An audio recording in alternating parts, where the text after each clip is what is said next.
Hi guys, welcome back to my channel Shivaravi. ఈరోజు మా ఇంట్లో స్వీట్ వచ్చేసి క్యారెట్ హల్వా చేస్తున్నాను. ఈ క్యారెట్స్ని వాటర్లో బాగా వాష్ చేసి ప్లేట్లోకి తీసుకోవాలన్నమాట. క్యారెట్స్కి అటుపక్క ఇటుపక్క అన్నతో కట్ చేసేసి క్యారెట్ని సన్నగా తురుముకోవాలన్నమాట. ఇలా సన్నగా తురుముకోవాలి.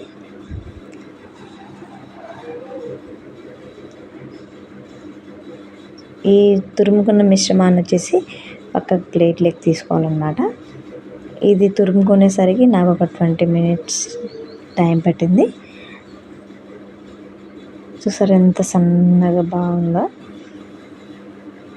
ఇది ఇలా కొద్దిసేపు పక్కన పెట్టుకొని గ్యాస్ ఆన్ చేసి స్టవ్ పైన ఒక కడాయి పెట్టుకొని 2 tablespoon నెయ్యి వేయాలన్నమాట.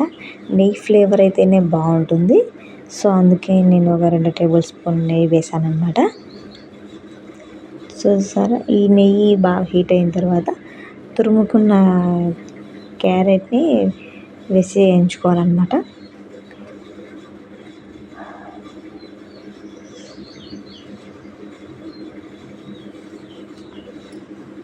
ఇలా అంతా ఒకసారి వేసేసుకొని ఒక 5 నిమిషాలకు ఒకసారి వేయించుకోవాలన్నమాట.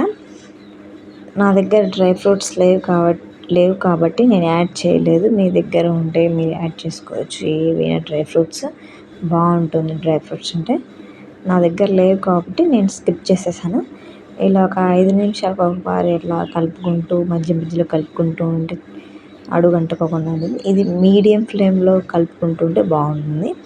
అదే హై ఫ్లేమ్లో అయితే కనుక వెంటనే మాడిపోతుంది అనమాట. అందుకే లో ఫ్లేమ్లో పెట్టుకొని బాగా వేయించుకోవాలన్నమాట. చూసారా ఎలా మెత్తబడిందో క్యారెట్.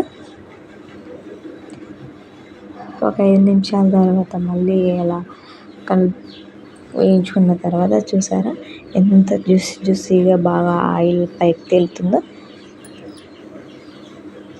ఆల్మోస్ట్ వచ్చిందనమాట క్యారెట్ హల్వా. చూసారా కలర్ కూడా చేంజ్ అయింది. ఇంకా షుగర్ యాడ్ చేసుకుంటే సరిపోతుంది. నేనైతే షుగర్ లైట్గానే యాడ్ చేశాను. మరీ స్వీట్ ఎక్కువ అంటే తినలేను కాబట్టి మా బాబు వండుకున్నాడు కదా, స్వీట్ మరీ ఎక్కువ వద్దనేసి కొంచెం లైట్గా వేసాను అనమాట.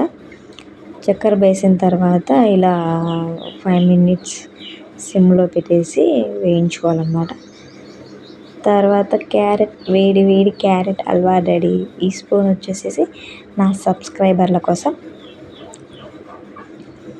తర్వాత నేను తింటున్నాను. సూపర్. మీరు ఎంతమందికి క్యారెట్ హల్వా అంటే ఇష్టం కామెంట్లో చెప్పండి.